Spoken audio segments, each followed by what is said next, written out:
Lockdown ప్రకటించినప్పుడు మేము interview తీసుకున్నాం. ఆ ఇంటర్వ్యూలో కూడా ప్రభుత్వం లాక్డౌన్ ప్రకటించింది. కానీ కరోనా కోవిడ్-19 కేసులు పెరుగుతున్నప్పుడు కూడా ఏం చేయలేకపోయింది. మీరు అప్పుడు చెప్పారు ప్రభుత్వాలు ఏం చేయలేవని. ఇప్పుడు అదే జరుగుతుంది అనుకోవచ్చా? ఏమనుకోవచ్చు? మనం ఆ రోజున ఒక సైంటిఫిక్ బేసిస్ మీద అంచనా వేశాం, ప్రభుత్వాలు చేతులు ఎత్తేస్తాయని. అదే జరిగింది. ఎందుకు సార్? కారణం ఏంటి సార్? అప్పుడు మనం సైంటిఫిక్ బేసిస్ మీద మాట్లాడుకున్నాం. ఎందుకనంటే ఆ రోజున జరిగిన లాక్డౌన్లో టెస్టులు జరగల. టెస్టులు జరిగినట్లయితే కనుక టెస్టులు జరిగి క్యాండిడేట్స్ని ఐడెంటిఫై చేసి వాళ్ళని ఐసోలేట్ చేసి ట్రీట్మెంట్ చేసినట్టయితే మనం అప్పుడు అనుకున్నాం 1,00,000 మంది ఉన్న ఏరియాని కంటైన్మెంట్ చేసి దాన్ని అక్కడ నిర్బంధించే బదులు ఆ 1,00,000లో ఎంతమందికి రోగాలు ఉన్నాయి, ఎంతమందికి జబ్బు ఉంది అనే స్క్రీనింగ్ చేసి 10 మందా 5 మందా 100 మందా వాళ్ళని సపరేట్ చేసి వాళ్ళకి ట్రీట్మెంట్ ఇచ్చినట్టయితే అది ఫోకస్డ్గా ఉండేది. ఈ 99,000 మందికి రోగం అంటేది కాదు. ప్రపంచం మొత్తం అట్లాగే చేసింది. మరి భారతదేశం ఎందుకు చెయ్యలేదు అనే ఆస్పెక్ట్కి వస్తే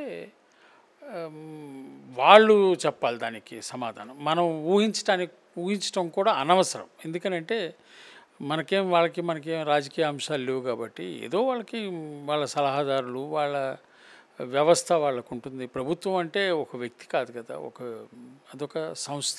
సార్, మన ఫస్ట్ టైం మీ ఇంటర్వ్యూలో కూడా చెప్పారు అందరికి కూడా టెస్టులు నిర్వహిస్తేనే ఇది తగ్గుముఖం పట్టిద్దని. కానీ ఇప్పటికీ కూడా కేసులు పెరుగుతున్నా కూడా అందరికీ టెస్టులు నిర్వహించడం లేదు. మరి దీన్ని ఎలా చూడాలి? ఇది చాలా చిత్రమైన పరిస్థితి భారతదేశంలో నెలకొని ఉంది. మనం విదేశాలతో, అభివృద్ధి చెందిన దేశాలతో మనల్ని మనం పోల్చుకోవాల్సిన అవసరం లేదు. మన దేశంలో అందరికన్నా ముందు కరోనా వైరస్ సోకిన రాష్ట్రం కేరళ. వాళ్ళు ఏ విధంగా కంట్రోల్ చేశారు అనే మోడల్ని మనం గుర్తించాల్సిన అవసరం ఉంది. చిన్న రాష్ట్రం, అదేమీ ధనిక రాష్ట్రం కాదు. అక్కడేం పెద్ద వ్యాపార సంస్థలు లేవు. అదేమి పెద్ద వ్యాపారంలో ముందున్న రాష్ట్రం కాదు. అంటే వ్యాపారం అనే పదం ఎందుకు వాడుతున్నానంటే ఆర్థిక పరంగా ఒక రాష్ట్రం యొక్క స్టేటస్, ఫైనాన్షియల్ స్టేటస్ తెలిపేది అక్కడున్న వ్యాపారాల ద్వారా లభించే జిఎస్టీ తదితర ఆదాయం. మహారాష్ట్ర, గుజరాత్ ఈ 2 రాష్ట్రాలు భారతదేశంలో వ్యాపారంలో అగ్రస్థానంలో ఉన్న రాష్ట్రాలు. కేవలం తమ మానవ వనరులని వేరే దేశాలకి వెళ్ళి అక్కడ ఉపాధిలో అక్కడ ఉద్యోగాలు చేసుకుంటూ పనిచేస్తూ వాళ్ళు సంపాదించిన జీతభత్యాలతో నడిచే రాష్ట్రం కేరళ. కానీ ఒక పకడ్బందీ వ్యూహంతో ఎంతో విదేశీ యానము, అంటే ఒక ఊరు కనుక తీసుకుంటే ఊరిలో కనీసం 50% మంది విదేశాలతో సంబంధాలు ఉన్నవాళ్ళు. అందుకని అక్కడ రోగం ముందు బయటపడింది. అలాంటప్పుడు ఆ బయటపడ్డా కూడా వాళ్ళు చాలా చాకచక్యంగా, చాలా జాగ్రత్తగా వాళ్ళు అక్కడ చర్యలు చేశారు. రోగాన్ని టెస్టులు చేసి, ప్రతి ఊళ్ళో టెస్ట్ చేసి, ప్రతివాడికి భోజనం అందించి. అంటే మనం ఇప్పుడు మైగ్రేషన్ లేబర్ ప్రపంచం అంతా ఉంది, దేశం అంతా ఉంది అని అనుకుంటే కేరళలో కూడా ఉంటుంది కదా, ఎందుకు ఉండదు? అయినా కూడా అక్కడ ఎలాంటి ఇబ్బందులు రాకుండా చూసుకోవడం జరిగింది అంటే అక్కడ పాలనా వ్యవస్థ, ఆ వ్యవస్థలో ఒక నిజాయితీను, ఒక నిబద్ధత కనపడింది. ఎక్కడైనా కూడా ఫెయిలియర్ అనేది జరిగితే ఒక వ్యక్తికి అంటించాల్సిన అవసరం లేదు. వ్యక్తి నాయకత్వం, నేతృత్వంలో మొత్తం అక్కడ వ్యవస్థ కూలిపోయింది అని అనుకోవాలి. ఇప్పుడు మనం తతిమా దేశం అంతా చూసుకుంటే కనుక ఎస్పెషలీ గుజరాత్, మహారాష్ట్ర చూస్తే నెంబర్ 1, 2లో ఉన్నాయి. ఈ మహమ్మారి మొదలైన తర్వాత మరి మూకుమ్మడిగా మనుషులు ఉన్నారు. బోల్డెంతమంది కార్మికులు, వలస కార్మికులు ఒక చోట వేల సంఖ్యలో, వందల సంఖ్యలో ఉన్నప్పుడు వాళ్ళకి నివాసానికి స్థలం ఉండాలి. మనం పోయినసారి కూడా అనుకున్నాం, ఒక్క రూమ్లో 4-5 ఉండి మీరు లాక్డౌన్ ప్రకటించి మీరు వాళ్ళకి వైద్యం టెస్ట్ చేయకుండా, వాళ్ళని ఐసోలేట్ చేయకుండా, వైద్యం చేయకుండా వదిలేస్తే 5లో ఒకడికి వస్తే ఆ ఒకడి వల్ల వీధికి వస్తుంది, ఆ బస్తీకి వస్తుంది. అలాగా బాంబే, గుజరాత్, సూరత్, అహ్మదాబాద్ ఈ నగరాలన్నీ పేలిపోయాయి. అక్కడ వీడియోలు చూస్తుంటే వాట్సాప్లో వాటిలో వచ్చేవి, చాలా బాధగా ఉంది. ఏ విధంగా హైకోర్టు మందలించటం, గుజరాత్లో హైకోర్టు మందలించటం చాలా విపరీతమైన పరిస్థితి కనపడతా ఉంది. అంటే ఒక రకమైన నిర్లక్ష్య ధోరణి అనేది వ్యవస్థలో చాలా ప్రస్ఫుటంగా కనపడుతుంది. ఇలాగా ఉపద్రవాలు సంభవించినప్పుడు నిర్లక్ష్య ధోరణి అనేది మనం సాధారణంగా ఎక్స్పెక్ట్ చేయం. మరి అంటే అందరూ పనిచేస్తున్నట్టు కనపడుతున్నారు, అందరూ పొద్దున మధ్యాహ్నం రాత్రి బిజీగా కనపడుతున్నారు. మంత్రులు, అధికారులు, ఎవరికి తీరిక లేదు, ఎవరితో మాట్లాడటానికి తీరిక లేదు. కానీ ఎవరు ఏం చేస్తున్నారంటే శూన్యం. అంటే మరి కేసులు పెరిగిపోతున్నాయి, మనుషులు చచ్చిపోతున్నారు, దేనికి పరిష్కారం కనపట్ల. ఇవాళ వార్త ఏంటంటే ఢిల్లీలో హెల్త్ మినిస్టర్కి కూడా జబ్బు చేసింది అని. వీళ్ళ పరిస్థితి ఎంత దిగజారిపోయింది అని అంటే, మేము ఈ వైరస్ వచ్చిన కొత్తల్లోనే మా తరఫు నుంచి రీసెర్చ్ చేసి గవర్నమెంట్ వాళ్ళకి, కేంద్ర ప్రభుత్వ అధికారులకి, అక్కడున్న వ్యవస్థలన్నిటికీ మేము పంపించాం, మా ప్రపోజల్ పంపించాం.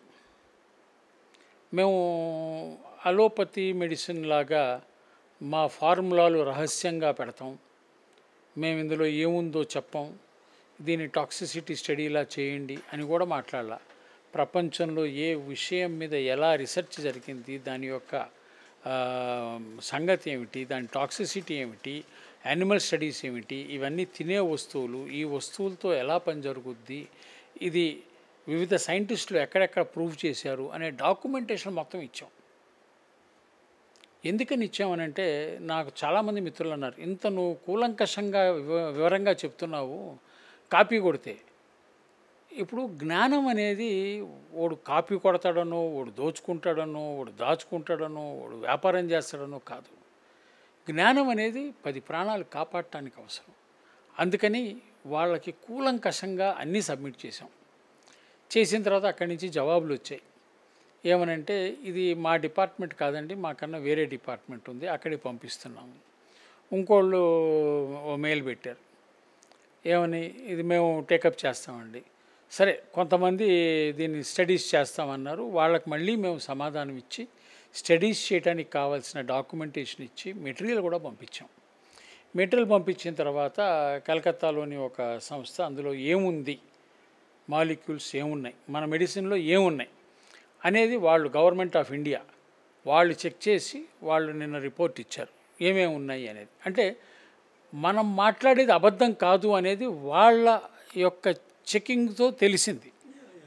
అంటే మనం చెప్పేది నిజమా కాదా మీరు చెక్ చేసుకోండి అని అంటే చేసుకున్నారు, మనం చెప్పేది నిజం అనేది అర్థమవుతుంది. అయితే దీనికి ఇన్ని నెలలు పట్టడం అండ్ నిజాయితీగా చెప్పాలంటే ఇవన్నీ వ్యక్తిగత సంబంధాలు.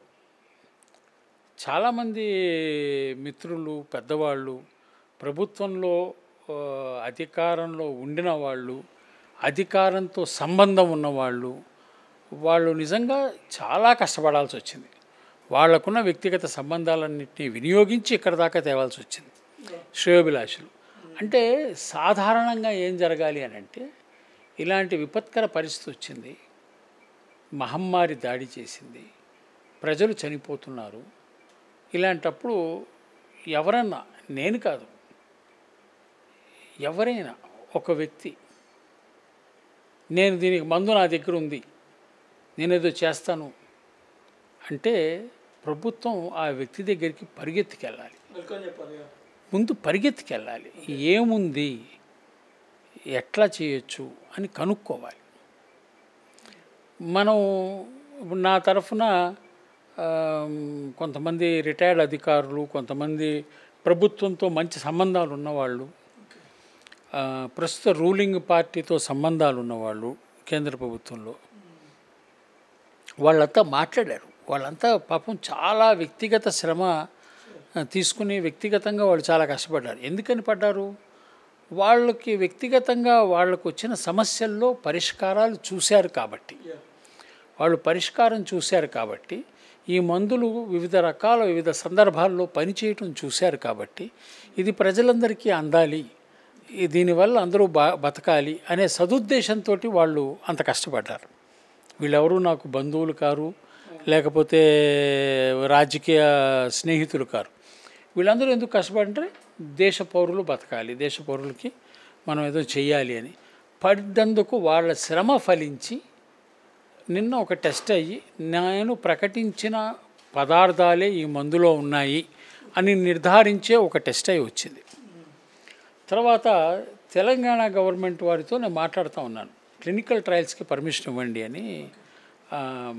అంటే వాళ్ళ హాస్పిటల్లోనే చేయమని ఆ ప్రిన్సిపాల్ గారిని, అడిషనల్ డైరెక్టర్ గారిని వ్యక్తిగతంగా వెళ్ళి కలవటం జరిగింది. అలాగే ఇక్కడ రీసెర్చ్ చేస్తున్న రీసెర్చ్ సెంటర్ ఉంది, ఆ సెంటర్ని కూడా అడగటం జరిగింది. తర్వాత ఇవాళ సాయంత్రం కూడా మంత్రి గారితో అపాయింట్మెంట్ అడిగాను, ఉంది. వెళ్ళి కలిసి కాస్త వీళ్ళకి టెస్టులు చేయించండి. ఎందుకని టెస్టులు చేయించమంటున్నామంటే అంటే ఇప్పుడు ఫ్రాంక్లీ స్పీకింగ్ మన మందులు అమ్ముకోవటం కోసం మనం వీళ్ళని బతిలాడట్లా, వీళ్ళని కొనమని మనం బతిలాడట్లా. మనం ఎందుకని వీళ్ళని టెస్ట్ చేయమంటున్నామంటే ఎపిడమిక్ యాక్ట్ అనేది ఒక యాక్ట్ ఉంది కాబట్టి ఆ యాక్ట్లో నిర్ధారణ జరగకుండా ఏది పడితే అది వాడకూడదు కాబట్టి. అంటే ప్రభుత్వం బోల్డెని సలహాలు ఇచ్చింది, మనం కూడా సలహాలు ఇచ్చాం. ప్రభుత్వం ఇచ్చింది, మనం కూడా సలహాలు ఇచ్చాం. న్యాచురల్గా మీ ఇళ్లలో ఈ పని చేయండి, ఇలా చేయండి అని ఇవాళకి సలహాలు ఇస్తున్నాం. ఎందుకంటే చాలామంది ఫోన్ చేస్తూ ఉంటారు, సార్ నాకు కరోనా వచ్చింది ఏం చేయమంటారు అని. బాబు ఇవాళ చిత్తూరులో ఒక ఆయనకి చెప్పాను, ఆంధ్రప్రదేశ్. మొన్న బీహార్ నుంచి ఒక ఆయన ఫోన్ చేశాడు, సార్ ఏం చేయమంటారు అంటే మనం మందు అమ్మటానికి అభ్యంతరం లేదు, పంపడానికి అభ్యంతరం లేదు, కానీ వీలైనంత వరకు వాళ్ళ ఇళ్లలోనే చికిత్స చేసుకునే ఉపాయం మనం చెప్తున్నాం. ఎందుకని ఎంతమంది రోగాన పడి బాగుపడితే అంత మంచిది. ఎందుకంటే ఒక ప్రాణం తీసుకువచ్చే కెపాసిటీ నా ఉద్దేశం రాష్ట్రపతికి కానీ, ప్రధానమంత్రికి కానీ, ముఖ్యమంత్రికి కానీ, గవర్నర్కి కానీ, ఏ అధిపతికి, వరల్డ్ హెల్త్ ఆర్గనైజేషనే కాదు, యునైటెడ్ నేషన్స్ సెక్రటరీ జనరల్కి కూడా బహుశా ఆ స్తోమత లేదు, ఆ శక్తి లేదు. ఒక గంట ఒకళ్ళ జీవితాన్ని పొడిగించగల శక్తి వీళ్ళకి లేదు. ఒక గంట ఒక వ్యక్తి జీవితాన్ని పొడిగించలేనప్పుడు ఒక వ్యక్తి మన నిర్లక్ష్యం వల్ల చనిపోవటం అన్యాయం అన్న అభిప్రాయం. మరి మీరు ఇంత చేస్తున్నారు, మరి మీ సంకల్పానికి ఎందుకు ప్రభుత్వం సపోర్ట్ చేయట్లేదు? ఇక్కడ ఏం జరుగుతుందంటే చాలా బాధాకరమైన అంశం. కంచె చేను మేయటం అనేది మనం ఒకప్పుడు విన్నాం. చాణక్యుడు ఏమంటాడంటే రాజు లోబి కానీ దొంగ కానీ కాకూడదని అన్నాడు.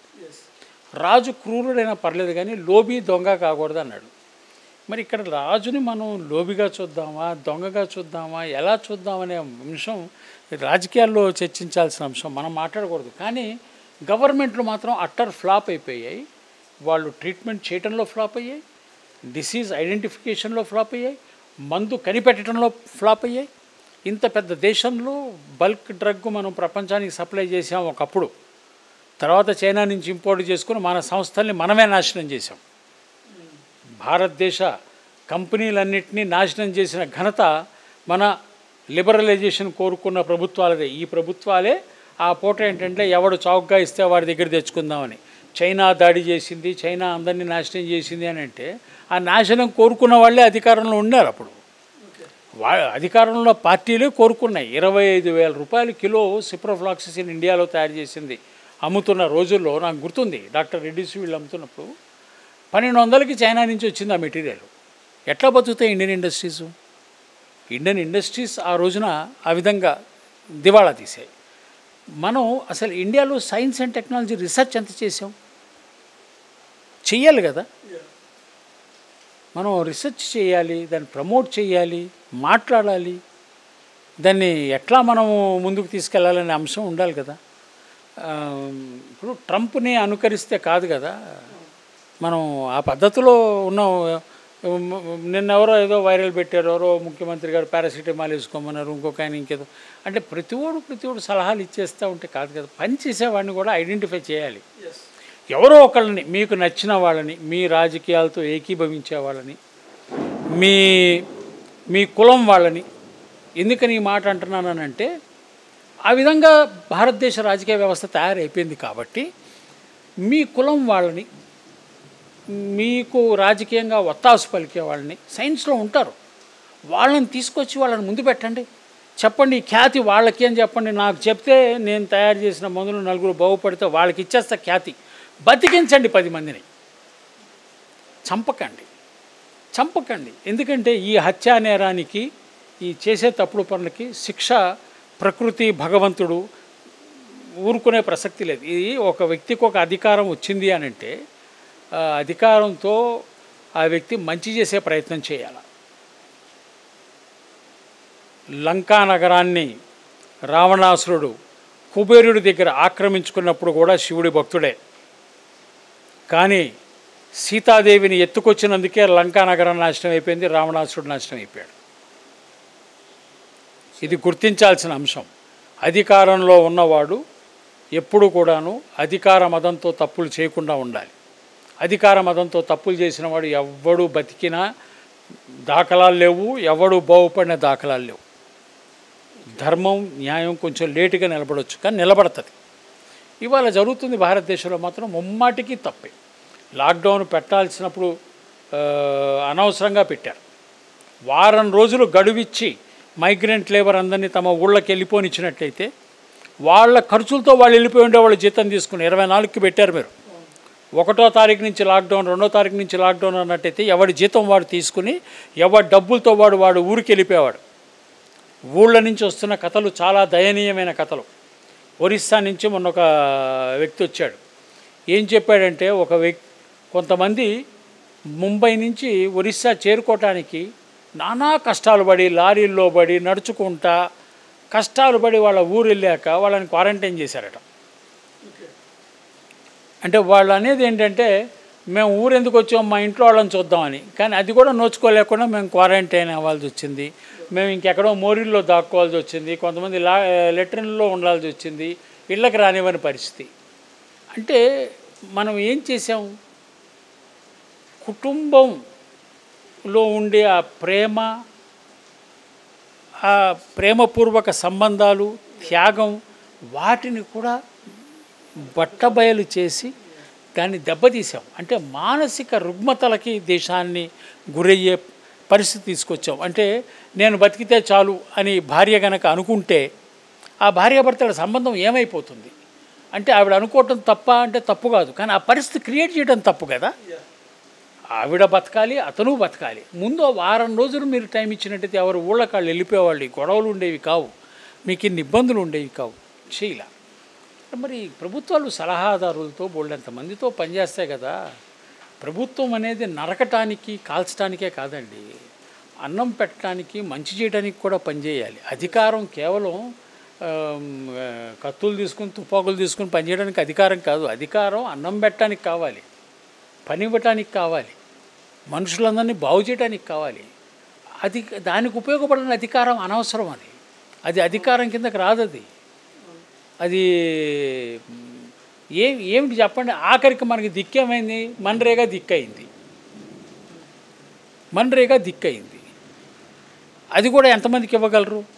నేను చాలా బాధ ఎందుకు పడుతున్నానంటే 8 కోట్లని ప్రభుత్వమే చెప్పింది. 8 కోట్ల మంది కనుక తమ ఊళ్ళల్లో ఉండకుండా వేరే చోటకి వెళ్ళి వాళ్ళు పనిచేస్తున్నారు అని అంటే ఈ ప్రభుత్వానికి 100 పని దినాలు ఇంటూ 200 రూపాయలు సగటును వేసుకుంటే 16,000 కోట్లు, అంటే 2 లక్షల కోట్లు సంవత్సరానికి వాళ్ళు ప్రభుత్వానికి మిగిల్చారండి. వాళ్ళు ఊళ్ళల్లో ఉంటే మీరు 100 పని దినాలు ఇవ్వాలి, సంవత్సరానికి 200 రూపాయలు ఇవ్వాలి. లెక్కేసుకోండి ఎంత డబ్బులు ఇవ్వాలి ఒక్కొక్క వ్యక్తికి. 8 కోట్ల మందికి ఎంత ఇవ్వాల్సి వస్తుంది, ఎన్ని లక్షల కోట్లు ఇవ్వాల్సి వస్తుంది. మీ బడ్జెట్లు ఖాళీ అవుతాయి. వాడు మీ మీద డిపెండ్ కాకుండా వాడు ఎక్కడికో పోయి వాడు పని చేసుకుని వాడు కుటుంబాన్ని డబ్బులు పంపించి బతుకుతున్న వాడికి వారం టైం ఇస్తే వాడు ఇంటికి చేరేవాడు.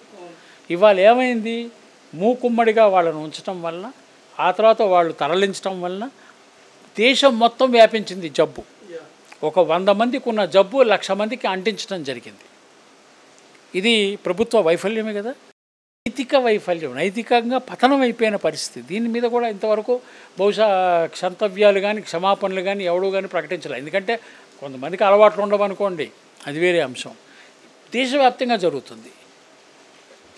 కేరళ మోడల్ను తీసుకున్నట్లయితే కనుక ఈ పరిస్థితి వచ్చేది కాదు. ఇప్పుడు ప్రభుత్వం చాలా గొప్పలు చెప్పుకుంది. ట్రీట్మెంట్ మొత్తం కూడా ప్రభుత్వ ఆధ్వర్యంలో జరుగుతాయి, ప్రభుత్వ ఆసుపత్రులు జరుగుతాయి. ప్రైవేట్ ఆసుపత్రులకు పర్మిషన్ ఇవ్వం, ఎందుకంటే ప్రైవేట్ ఆసుపత్రుల్లో దోపిడీ జరిగిద్దని ప్రభుత్వం చెప్పింది. ఇప్పుడు అదే ప్రభుత్వం మళ్ళీ ప్రైవేట్ ఆసుపత్రులకి ల్యాబులకు కూడా పర్మిషన్ ఇచ్చింది, రేట్లు కూడా నిర్ధారణ చేసింది. మరి దీనిపై మీ అభిప్రాయం ఏంటి? ఈ నిర్ధారణ చేసిన రేట్లు అయితే చాలా తక్కువగానే ఉన్నాయి, నిజాయితీగా మాట్లాడుకుందాం. ఎందుకంటే ఒక పేషెంట్ని డీల్ చేయాలి ఒక రోజు అని అంటే డాక్టర్లకి, నర్సెస్కి, జీతాలకి, పీపీఈలకి, వీటన్నిటికీ లెక్క చూసుకుంటే కనీసం 5-6 వేల రూపాయలు ఖర్చు అవుతుంది. సో దాని మీద అద్దె, ఫైనాన్షియల్ కాస్ట్ ఇవన్నీ చూసుకుంటే 7,000 రూపాయలు నిజంగా చాలామందికి గిట్టుబాటు కాకపోవచ్చు. ఎందుకంటే మామూలుగా మనందరికీ తెలుసు ప్రైవేట్ హాస్పిటల్స్ అన్నింటిలో కూడాను 7,000 మామూలుగానే రూమ్ రెంట్ ఛార్జ్ చేస్తున్నారు. ఇక్కడ పీపీఈలను, డాక్టర్లు, నర్సెస్ ఎక్కువ మందిని పెట్టాలి, వాళ్ళకి జీతాలు ఎక్కువ ఇవ్వాలి. సో ఆ రేట్లేం పెద్ద ఇబ్బంది కాదు. కానీ కొన్ని వార్తలు వస్తున్నాయి, కొంతమంది కొన్ని హాస్పిటల్స్లో ₹1,00,000, 2,00,000 రోజుకి తీసుకుంటున్నారని.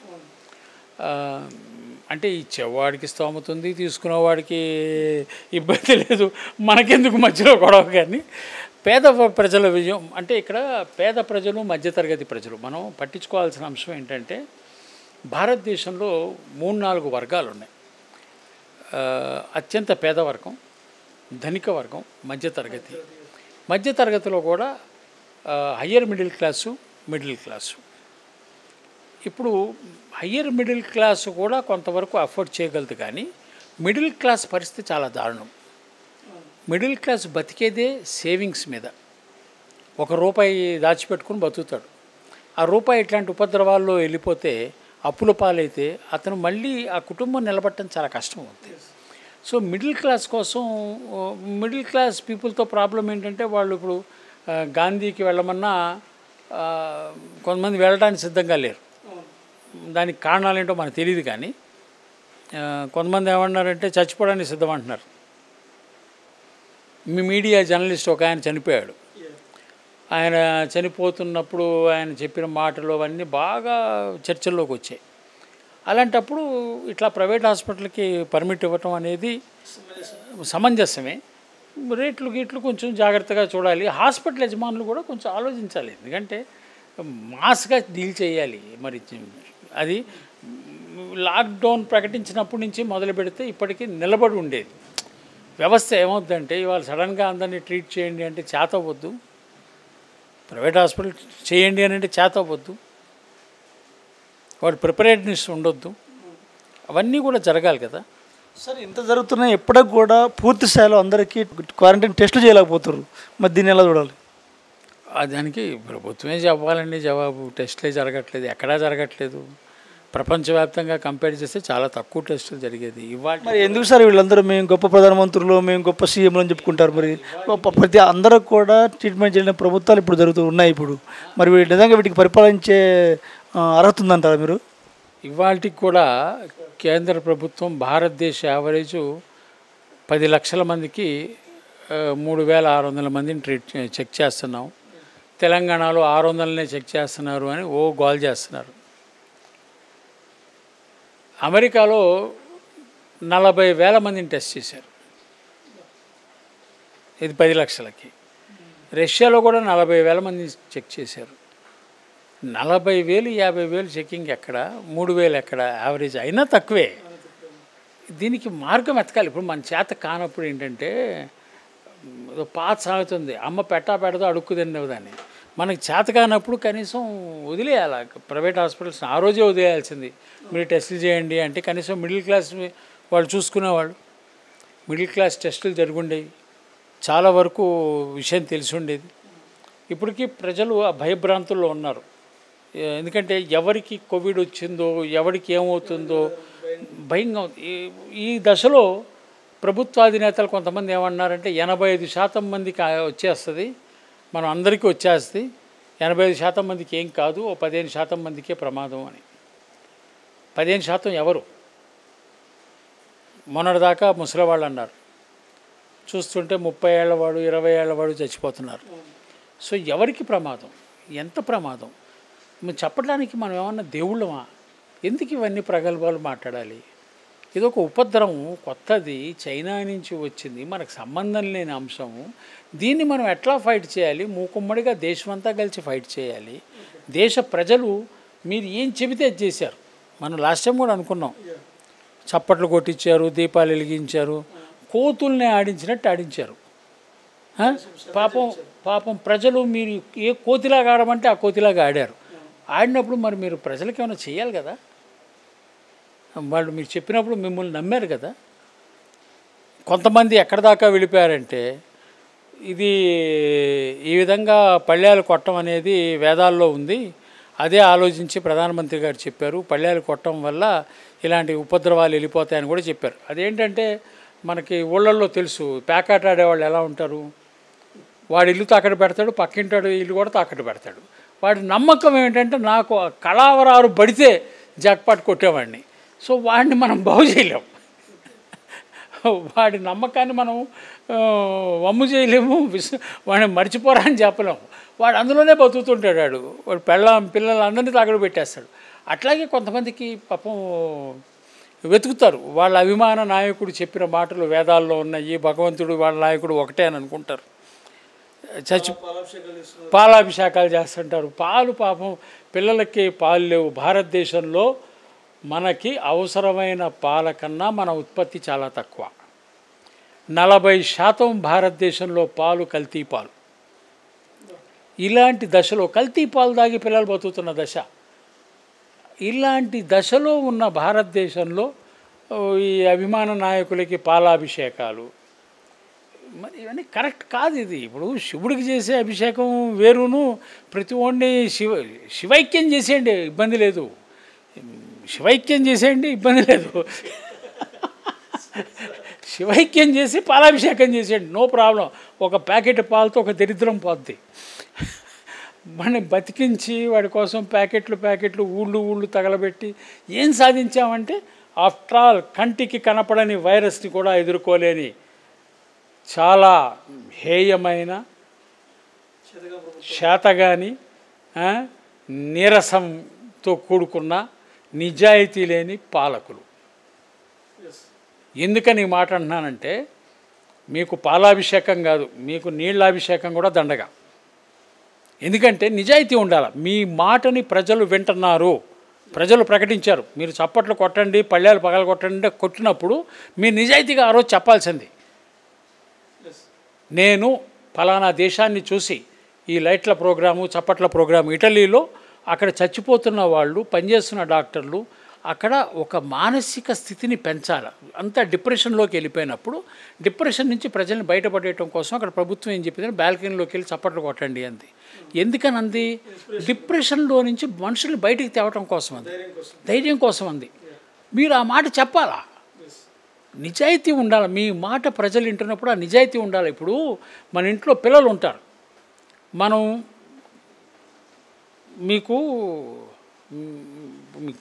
మీకు తెలుసో తెలీదో, 80వ దశకంలో హైదరాబాదులో మాకు నిత్యం కర్ఫ్యూ ఉండేది. నిత్యం అంటే 78, 79, 80, 81లో కర్ఫ్యూ. ఎప్పుడు మత కల్లోహాలు అంటాం, కర్ఫ్యూ పెట్టాం. నేను ఓల్డ్ సిటీలో ఉన్నా. మా అన్న కూతురు 6 నెలల పిల్ల, దానికి పాలు బదులు రాగి జావ ఇవ్వగానే కర్ఫ్యూ పెట్టారా అని అడిగేది. ఎందుకు ఈ ఉదాహరణ మీకు చెప్తున్నానంటే, తల్లిదండ్రులకి, ఇంట్లో పెద్దలు అనబడే వాళ్ళకి ఆ నిజాయితీ ఉండాలి. అవునమ్మా కర్ఫ్యూ పెట్టారు, పాలు రాలేదు కాబట్టి కాంప్రమైజ్ అయ్యి నువ్వు రాగి జావ తాగాలి. 10 నెలలో 12 నెలల పిల్ల మాటలు వచ్చి కర్ఫ్యూ పెట్టారా? ఎందుకన్నానంటే ప్రజలకి, పాలకులకి ఆ సంబంధం ఉండాలా, నిజాయితీ ఉండాలా. మిమ్మల్ని నమ్మినప్పుడు మనం పసిపిల్లల్ని గాలిలోకి ఎగరేస్తాం. వాళ్ళ ముఖంలో ఎప్పుడైనా భయం చూసామా? తండ్రి గాలిలోకి పిల్లోడిని కానీ పిల్లని కానీ ఎగరేస్తే ముఖంలో భయం చూడం, కేరింతలు చూస్తాం. అంటే ఏంటిది? నమ్మకం. నా తండ్రి నన్ను పట్టుకుంటాడు, నేను కింద పడి చచ్చిపోను అనే నమ్మకం. ప్రజలు మీరు చెప్పినట్లల్లా చేశారంటే ఆ నమ్మకం. మీరేం చేశారు? చేతులు వదిలేశారు, కింద పడ్డారు. ఇది చేయవలసిన పని కాదు. ఇది నిజాయితీగా వ్యవహరించాల్సినప్పుడు మన వల్ల ఇది అయ్యింది, ఇది కాలేదు, ఇది చేద్దాం, ఈ ప్రయత్నం చేద్దాం అనేది చెప్పాలి కదా. ఆ ప్రయత్నం చేయకపోతే లాభం ఏంటి? అంటే ఎప్పటికి కూడా ఇదే కన్ఫ్యూజన్ కొనసాగుతుంది. మరి ఏమోనండి పాపం, నేను ఇందాకే చెప్పా కదా, వాళ్ళు చెప్పితే వాళ్ళ రాజకీయం తెలిసిన వ్యక్తి, వాళ్ళకి ఏం కావాలంటే అది, ఆ వ్యక్తే ఈ మొత్తం సైన్స్ అండ్ టెక్నాలజీకి అధినేత అని ఒప్పుకుంటాం. పని చేయమని చెప్పండి సార్, 10 మందిని బతికించమని చెప్పండి సార్. మమ్మల్ని మాట్లాడొద్దంటే మాట్లాడడం, పని చేయం. మేము పని చేసి మీకు అప్పచెప్తాం క్రెడిట్స్ అన్నీ. మీకేం కావాలో అడగండి, ప్రాణాలతో చెలగాటం ఆడకండి. ఇవాటికి మన దగ్గర నుంచి ఒక ప్రొసీజర్ లేదు, ఒక ప్రోటోకాల్ లేదు. Hello everybody, this is Lipsika. Please subscribe to Kakatiya TV. Please subscribe to Kakatiya TV. Please subscribe. Push subscribe. Please subscribe. Hi, nenu RJ Kajal.